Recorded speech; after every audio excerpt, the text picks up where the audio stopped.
Di tahun 1960, 4 remaja berangkat ke tempat wisata di pinggir Danau Bodom, Finlandia. 4 remaja itu adalah 2 pasang kekasih yang sedang berlibur bersama dan beristirahat di satu tenda di tepi danau yang tenang. Harusnya, liburan ini menjadi liburan yang sangat menyenangkan. Sayangnya, liburan itu berubah menjadi mencekam ketika pagi harinya 3 orang dinyatakan wafat, sedangkan yang keempat ditemukan terluka parah. Kejadian ini adalah sebuah kasus yang kemudian disebut sebagai kasus pewafatan di Danau Bodom, di mana kasus ini sangat terkenal di Finlandia bahkan sampai hari ini. Oke, sekarang kita akan masuk ke kronologinya langsung.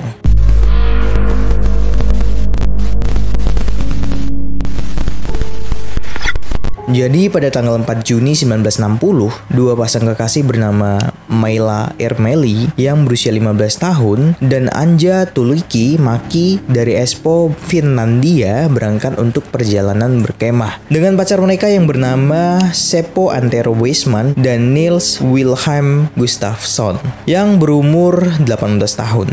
Mereka memilih tempat perkemahan di Danau Bodom.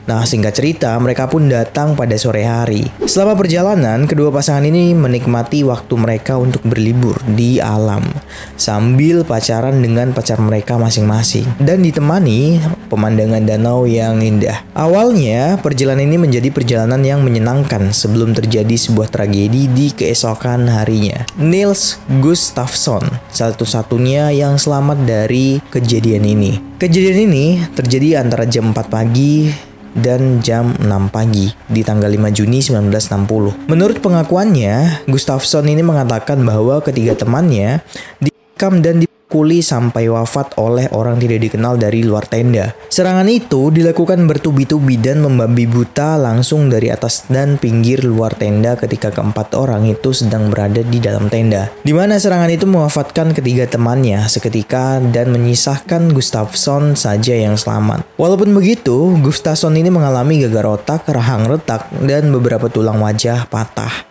Menurut pengakuan Gustafsson, setelah tragedi dia pingsan dan tidak tahu apa yang terjadi setelahnya. Nah, gimana caranya kedua pasangan ini bisa ditemukan? Jadi pada saat itu ada sekelompok anak laki-laki yang sedang dalam perjalanan mencari burung sekitar jam 6 pagi. Mereka mengatakan bahwa mereka melihat seorang pria pirang yang berjalan menjauhi dari arah tenda tersebut. Dalam penemuan, jenazah Maki dan Boisman ditemukan dalam tenda. Sementara Bjorlan, pacar Gustafsson, ditemukan di atas tenda dengan kondisi tanpa busana dari pinggang ke bawah dan terbaring di sebelah Gustafsson yang tidak sadarkan diri. Jenazah Bjorkland pada saat itu dalam kondisi sangat parah dibandingkan di antara korban lainnya karena terbukti bahwa dia masih sempat ditikam beberapa kali bahkan setelah wafat. Nah, sekelompok anak-anak pencari burung ini pun segera pergi begitu saja tapi nggak tahu dilaporkan ke pihak polisi atau tidak. Dan pada pukul 11 siang, jenazah kedua pasangan itu pun kembali ditemukan oleh seorang tukang kayu bernama Risto Siren. Siren pun langsung melaporkan ke polisi. Tidak lama setelah itu polisi pun datang. Pada saat polisi datang, para korban ini telah wafat selama lebih dari 6 jam. Dari awal, TKP ini memang cukup membingungkan untuk dianalisa karena pelakunya bukan masuk ke dalam tenda dan masuk para remaja dari dalam, melainkan pelaku ini menyerang membabi buta dari luar tenda. Polisi pun menjelaskan bahwa pelakunya ini menggunakan pisau untuk menikam para korbannya. Tetapi di bagian tubuh mereka menunjukkan bukti senjata lain seperti benda tumpul yang tidak bisa diidentifikasi. Selain itu, beberapa barang pun hilang dari tempat kejadian, di mana kunci motor para remaja ini hilang tapi motor itu sendiri tidak diambil. Dan juga sepatu Gustafsson hilang meskipun kemudian ditemukan 500 meter dari tenda dengan beberapa bagian dari pakaiannya. Keanehan ini diperparah karena penyelidikan yang ceroboh dan membuat pencarian barang bukti menjadi lebih sulit. Bahkan surat kabar lokal memberitakan bahwa polisi gagal mengamankan beberapa barang bukti kunci dan tidak menutupi area tersebut dengan baik.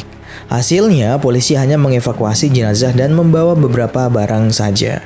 Banyak orang-orang yang penasaran kemudian datang ke TKP untuk melihat tempat pewafatan. Disinilah TKP menjadi terkontaminasi dengan barang-barang yang tidak ada hubungannya dengan kasus ini.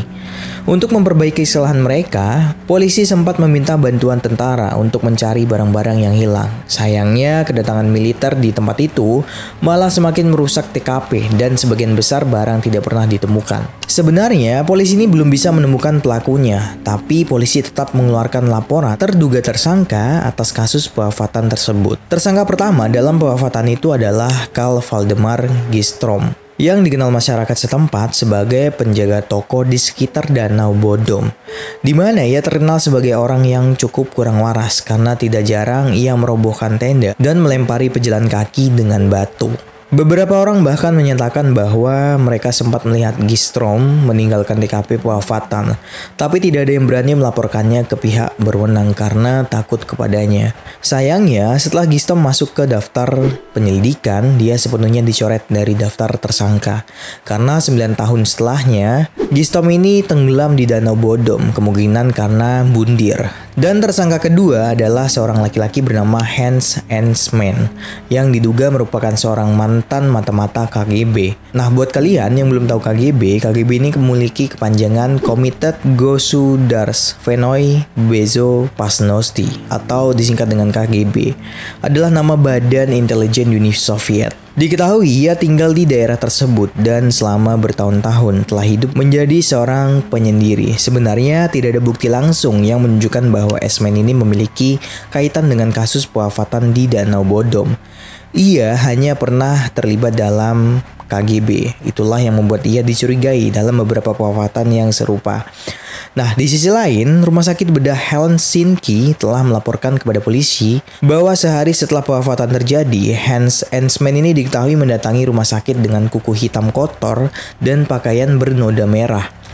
Staf rumah sakit melaporkan bahwa Ensman pada saat itu terlihat gugup dan agresif. Ia pun sempat diselidiki dan interogasi secara singkat. Saat diinterogasi, Ensman ini memiliki alibi di mana pada saat malam pewafatan di Danau Bodom, ia mengatakan ia sedang berada di Jerman. Polisi pun tidak melanjutkan investigasinya. Nah, pada bulan Maret 2004, tepatnya 44 tahun setelah kejadian tersebut, Gustafsson yang selama ini bukan tersangka dalam kasus tersebut sejauh yang diketahui publik, ia malah ditangkap pada awal 2005.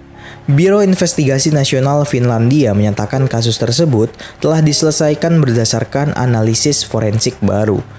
Polisi mengklaim telah mencurigai Gustafsson selama ini. Pertama, polisi mengklaim bahwa sepatu Gustafsson telah dipakai oleh si pelaku selama penyerangan. Dan persidangan pun dimulai pada 4 Agustus 2005. Pengacara pembela Gustafsson berpendapat bahwa pewafatan ini adalah perbuatan satu atau lebih dari 2 orang. Di mana sebenarnya Gustafsson ini tidak akan mampu mewafatkan 3 orang sekaligus, mengingat luka-lukanya yang cukup parah. Diketahui juga bahwa sepatu yang dikenakan oleh si pelaku dan disembunyikan olehnya sejauh 500 meter dari tenda adalah milik Gustafsson. Analisis DNA modern penting untuk penuntut karena menunjukkan bahwa cairan merah ketiga korban yang wafat ada di sepatu Gustafsson.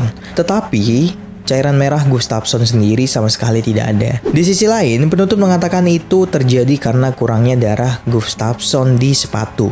Bahwa lukanya terjadi pada waktu yang berbeda dengan serangan terhadap korban yang wafat. Dan satu-satunya penjelasan untuk ini adalah bahwa Gustafsson telah melakukan pewafatan, kemudian memalsukan pencurian barang dan menyembunyikannya, melukai dirinya sendiri, dan kemudian kembali ke tenda dengan tanpa busana dan tanpa alas kaki.